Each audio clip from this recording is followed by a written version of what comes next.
Most people don't realize this, but they are not living their lives, they are reacting to them. They wake up already tense. Their body is braced, their thoughts are racing, their heart is preparing for something to go wrong. This is survival mode. Moment you understand this, you take the first step out of it. Survival mode is not a personality. It is not who you are. It is a learned state of being, and anything learned can be unlearned. Most people believe they are responding to the present moment. Their body is actually responding to the past. The body is a record of memory. Every experience that carried emotional intensity left a chemical and neurological imprint, and over time the body learned how to live as if those moments never truly ended. When something stressful happened once, the body adapted to survive it. When it happened again, the response became faster. Eventually, the body no longer waited for an event to occur. It began to anticipate. This is where survival mode begins, as a conscious decision, but as a biological habit. The body does not think in terms of time the way the mind does. It does not recognize yesterday, today, or tomorrow. It only understands patterns of sensation and emotion. You wake up every morning with tension in your chest, tightness in your jaw, or a sense of urgency before anything has even happened. Your body is replaying a familiar state. It is remembering, and what it remembers most vividly is not the event itself, how it felt. Fear, pressure, abandonment, insecurity, lack. These emotions become signals that the body uses to predict reality. When the body is conditioned this way, it begins to lead the mind. You may think you are choosing your thoughts. Often your thoughts are simply explaining what your body already feels. The body says, something is wrong, and the mind starts searching for reasons why. This creates a loop where the past continuously confirms itself. You are not reacting to life as it is. You are reacting to life as it once was. This is why logic alone cannot pull someone out of survival mode.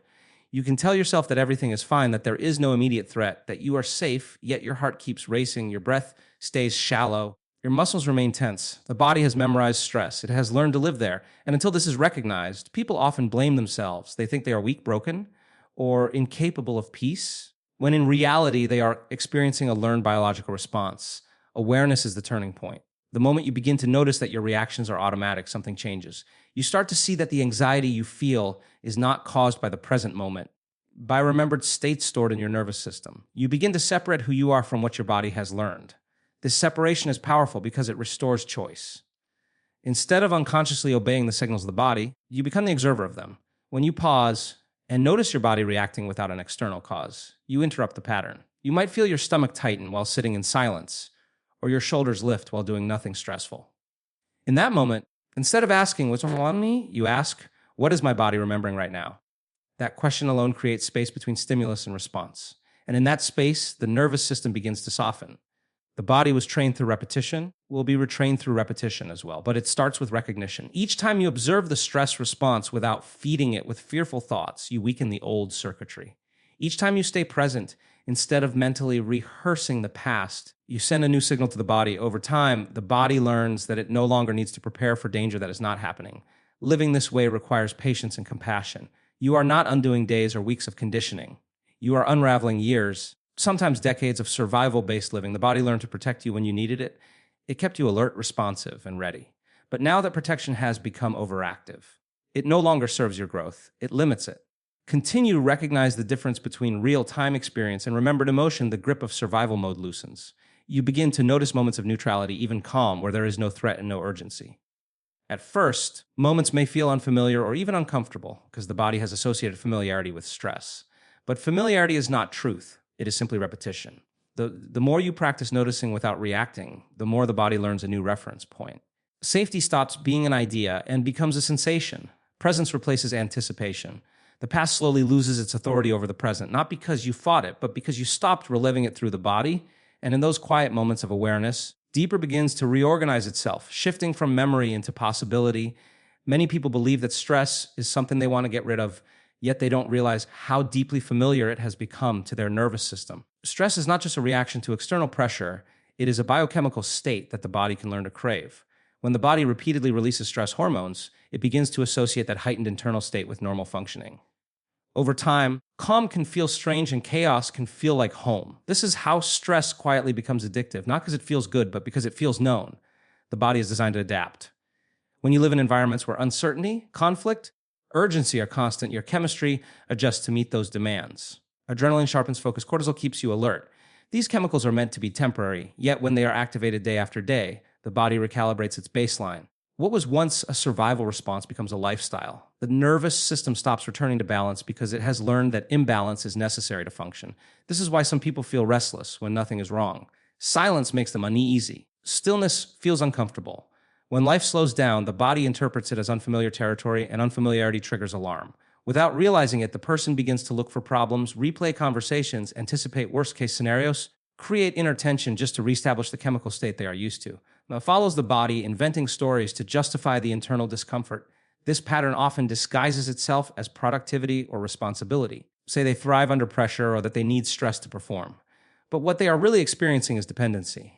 The body has learned to rely on stress hormones for energy, motivation, and identity.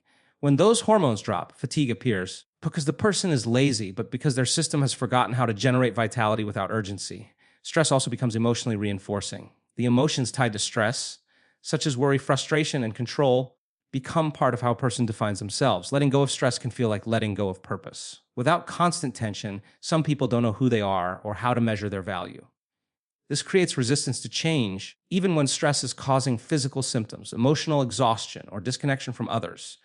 Breaking this pattern requires honesty. You must be willing to notice how often you return to stress without being prompted by real circumstances. Observe how quickly your thoughts go to what might go wrong instead of what is working. Notice how your body tightens when things begin to feel easy. These moments are clues. They reveal that stress is no longer serving you as protection, but as conditioning. When you begin to reduce stress, the body will initially protest. It may feel bored, anxious, or empty. This is not failure. This is withdrawal. The nervous system is adjusting to a new chemical environment. As the body reacts when a familiar substance is removed, it reacts when stress hormones decrease. The urge to return to old patterns is strong, but each time you choose not to, you weaken the dependency. Learning to generate calm deliberately becomes essential. Breathing presence and intentional relaxation are not luxuries, they are retraining tools. When you consistently introduce safety into the body, it learns that energy does not have to come from pressure. Over time, body begins to produce different chemistry associated with balance, clarity, and well-being. This shift restores the ability to feel alive without being overwhelmed. As this process continues, the mind changes as well. Thoughts become less urgent. You begin to control softens. You begin to respond instead of react. Life no longer feels like something you must manage constantly. Instead, it becomes something you participate in. The addiction to stress loses its grip, not through force, through repetition of a new internal state. With awareness and practice, the body relearns that calm is safe, clarity is powerful, and peace is not the absence of progress. It is the foundation for it. People live inside a continuous stream of thoughts without ever questioning where those thoughts come from.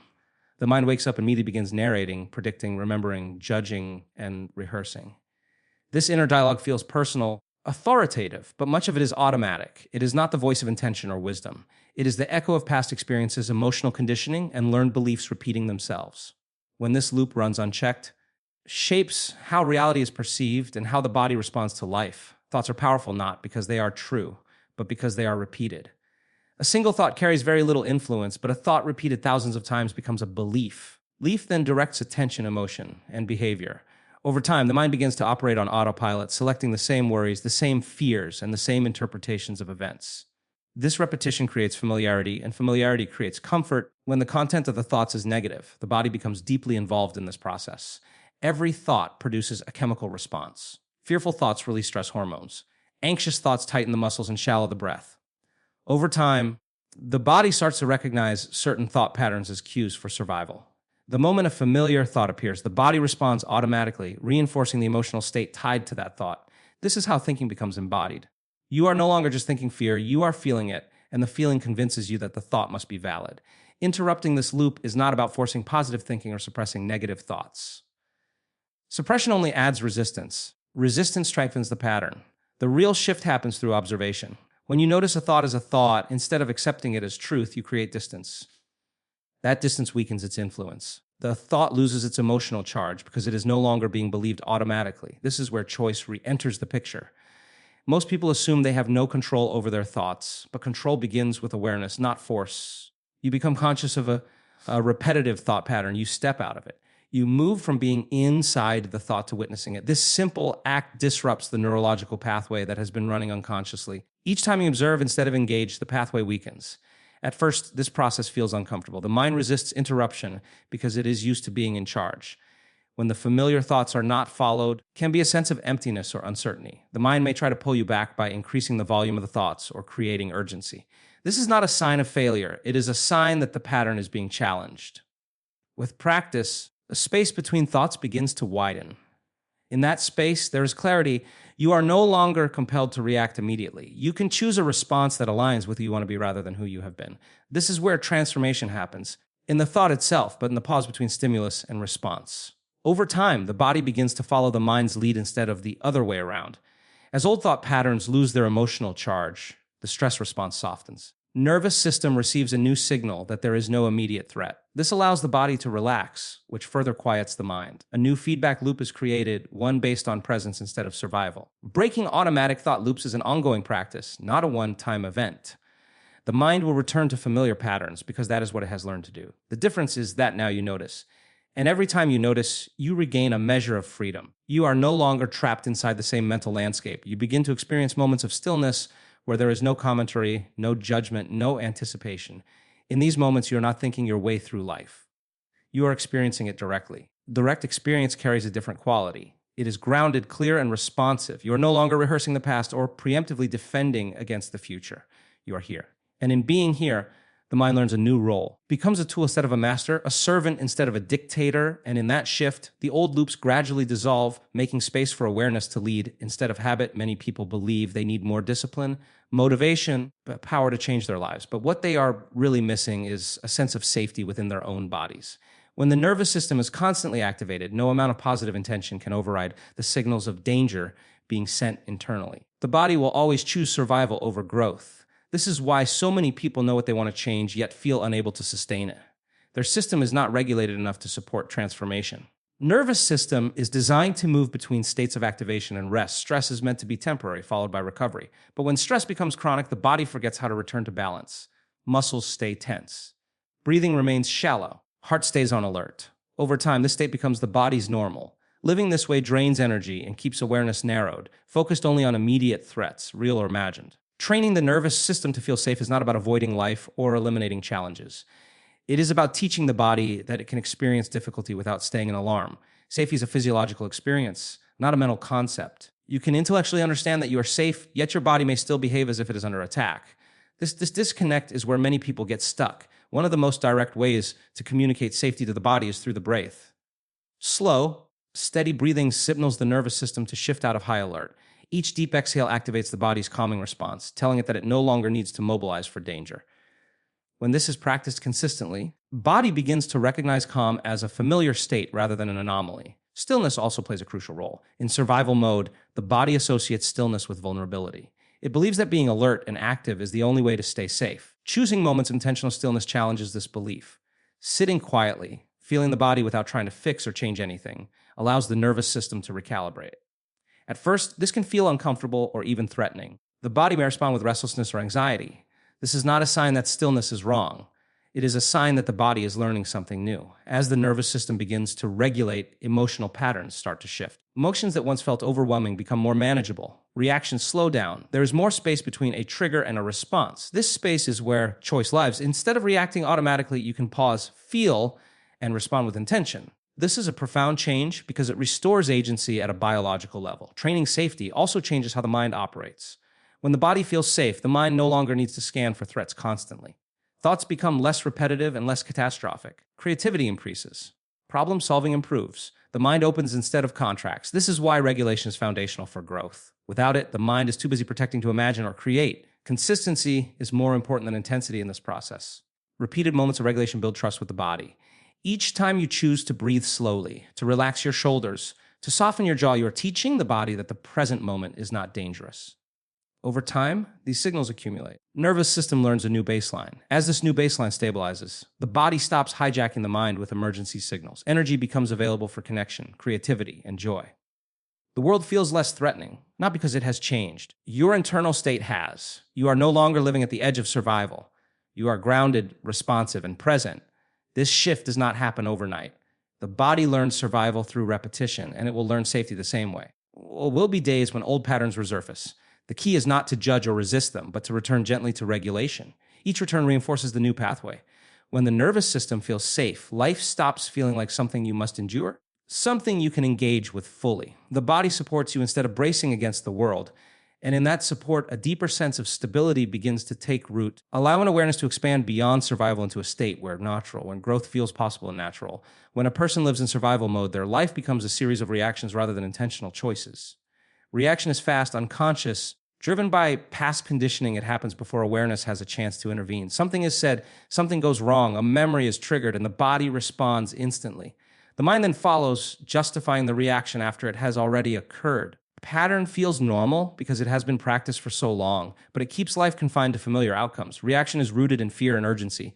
It is the nervous system's attempt to regain control in uncertain situations. When the body perceives threat, it narrows focus and prioritizes immediate response over long-term vision. This is useful in moments of real danger, but when it becomes a constant way of living, it prevents growth. You cannot create a new future while responding to life as if it is an emergency. Creation requires a different internal state. It requires presence, clarity, and the ability to pause. This pause is not hesitation, it is awareness. Space between stimulus and response. Something powerful happens. You are no longer bound by automatic patterns. You have access to choice. That choice allows you to respond based on intention rather than habit. People believe that reacting is unavoidable, that life moves too fast to pause. But the truth is that reaction feels fast because awareness is absent. When awareness is present, time seems to slow down. You notice sensations in the body, emotions arising, thoughts forming. Instead of being swept away by them, you witness them. This witnessing creates a shift from being inside the experience to observing it. Creation begins internally before it ever appears externally. Starts with the decision to stay conscious in moments that once triggered automatic responses. When something challenges you and you remain present instead of reactive, you are already creating a new outcome. The external situation may look the same. The internal response is different, and that difference changes everything. Living in reaction reinforces the past. Each reaction strengthens existing neural pathways and emotional patterns. The same types of conflicts, results, appointments repeat because the internal state generating them remains unchanged. Creation, on the other hand, breaks this loop. When you respond from awareness, you introduce something new into the system. The nervous system receives a signal that it does not need to default to old strategies. This shift requires courage because reaction feels familiar.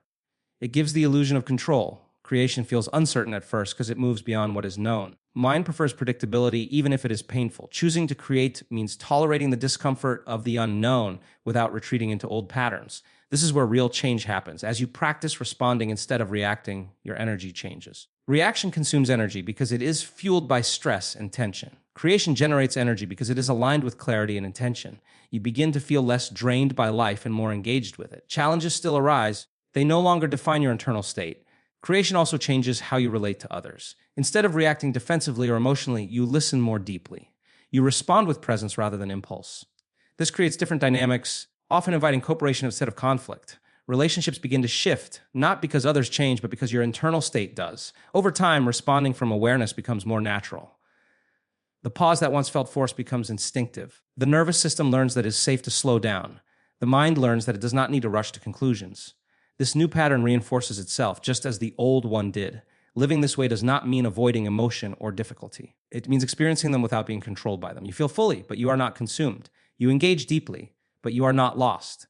This balance allows you to shape your life rather than merely endure it. When you consistently choose presence over reaction, you step out of survival mode and into authorship of your experience. Life stops happening to you and starts happening through you. Each conscious response becomes an act of creation, subtly reshaping your future through the state you choose to inhabit in each moment. Many people have lived in survival mode for so long that it has shaped how they see themselves. Struggle becomes more than an experience, it becomes an identity. Being strong, pushing through, enduring hardship, and carrying responsibility turn into badges of honor. Over time, the nervous system and the mind begin to associate worth with effort and value with suffering. Rest feels undeserved. Ease feels suspicious, feels temporary or unsafe. Without realizing it, the person begins to believe that if they stop struggling, they will lose who they are. This identity is not formed intentionally. It develops as a coping mechanism. When life demands resilience early on, the body and mind adapt. They learn to stay alert, to suppress vulnerability, to keep moving no matter how tired they feel. These adaptations may have once been necessary. They may have helped you survive emotionally, mentally, or physically. What protects you in one chapter can imprison you in another if it is never released. The identity built on struggle often sounds like discipline or responsibility on the surface, but underneath it is driven by fear. Fear of slowing down, of being seen as weak, fear of losing control, fear that without constant effort, everything will fall apart. The body stays tense because tension feels like readiness. The mind stays busy because stillness feels like danger. Letting go feels like risk. When someone with this identity is presented with the idea of ease, the nervous system resists. Ease is unfamiliar. The body does not recognize it as safe. There may be guilt when resting, anxiety, when nothing is wrong, to create problems just to feel productive. These reactions are not flaws. They are signals that the system has been conditioned to equate struggle with survival. Releasing this identity does not mean becoming passive or unmotivated. Separating effort from suffering. It means realizing that growth does not require constant hardship. The body can learn to expand from a place of regulation instead of pressure. Strength does not disappear when struggle ends, it transforms. Transition can feel destabilizing at first. When you stop identifying with struggle, there can be a sense of emptiness. The familiar internal tension that once defined you begins to loosen, and without it, you may wonder who you are. This is a natural part of the process. The old identity was built through repetition, and as that repetition stops, space opens. That space is not loss, it is possibility. The mind may attempt to pull you back into old roles.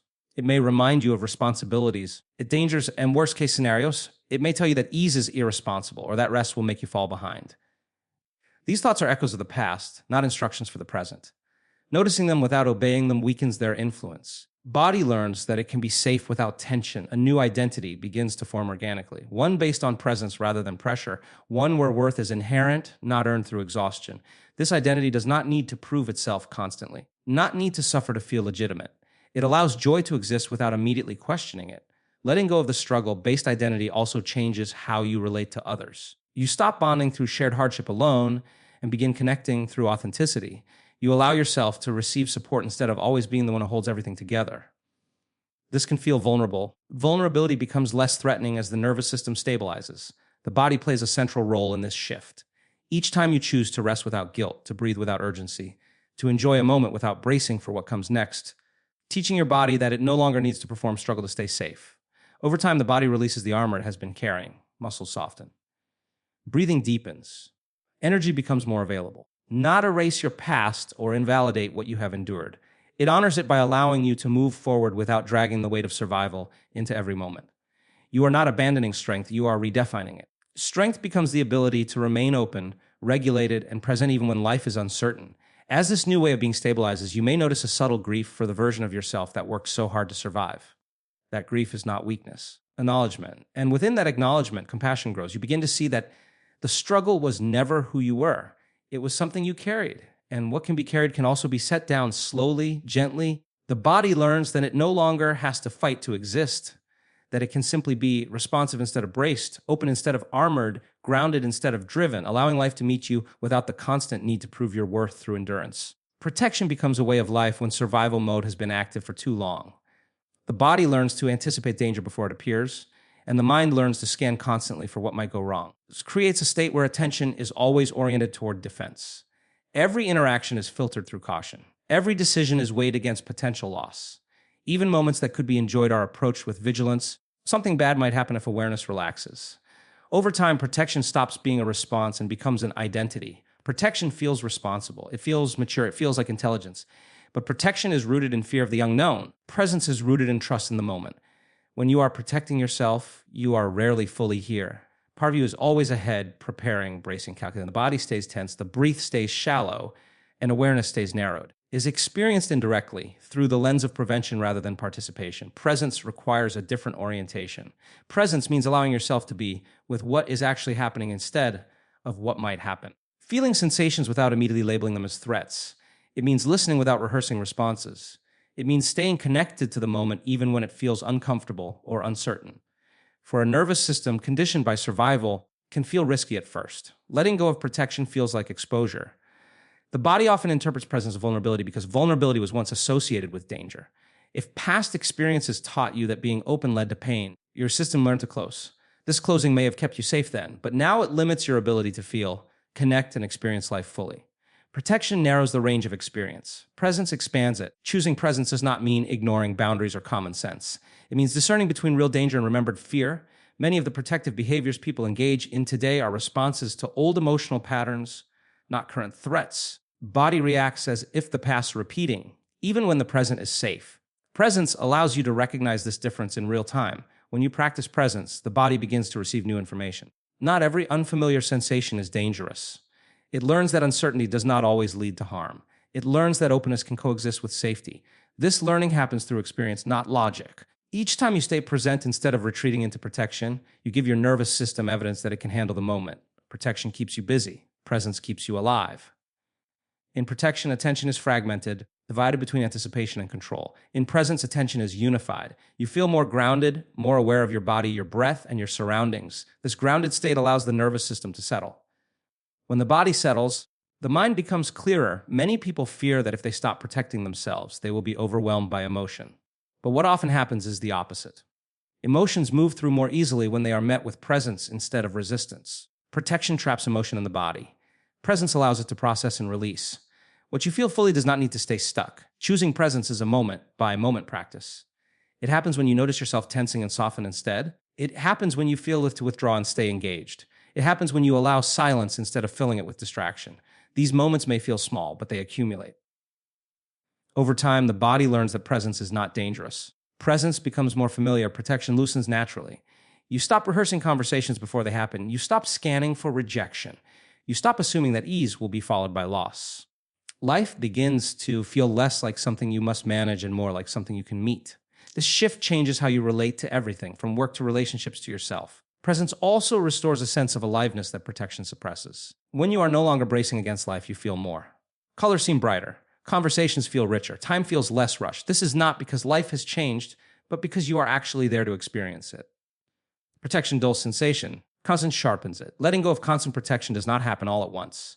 There will be moments when old patterns return, especially under stress. The difference is that now you notice. And noticing allows you to choose again. Each choice for presence, brief, strengthens a new pathway.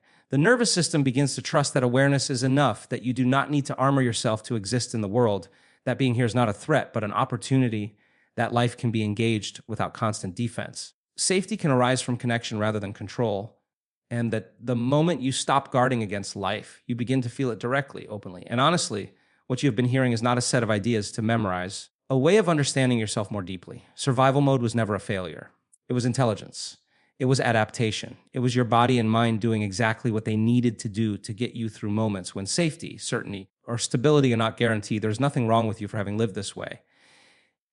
But there comes a point where surviving is no longer enough, and continuing to live from that state quietly limits who you are becoming. When you remain in survival mode, past keeps speaking through your body, your thoughts, and your reactions. But the moment you become aware of this, something shifts. Awareness is not passive. It is the beginning of freedom. Each time you notice a reaction without becoming it, each time you slow your breath instead of tightening, each time you choose presence instead of protection, you step out of the old pattern and into a new internal state. Change does not come from forcing yourself to be different, from teaching your body that it is safe to be here now. When safety becomes familiar, stress loses its grip. When awareness replaces urgency, clarity replaces chaos. When you stop identifying with struggle, ease becomes possible. You choose presence over constant defense. Life opens in ways that survival mode could never allow. This is not about becoming someone new. It is about returning to who you were before your system learned to brace against life. Beneath the tension, beneath the habits, beneath the conditioning, there is a version of you that is grounded, responsive, creative, and alive. That version has always been there, waiting for the body to stop signaling danger long enough for it to emerge. Powerful changes happen quietly. They happen in moments when you pause instead of react, when you soften instead of tense, when you allow instead of control. Over time, these moments accumulate. The nervous system rewires. The mind recalibrates, stops feeling like something you must endure and starts feeling like something you can participate in fully. You are not here just to get through the day. You are here to experience it. And the moment you stop living as if you are under constant threat, you give yourself permission to do more than survive. You give yourself permission to live. You were never meant to live in constant alert. You were meant to create, to feel, to explore, to expand. Survival mode helped you once. But now it's time to thank it beyond it. Your life doesn't begin when the danger ends. It begins when you stop expecting it. And that choice starts now.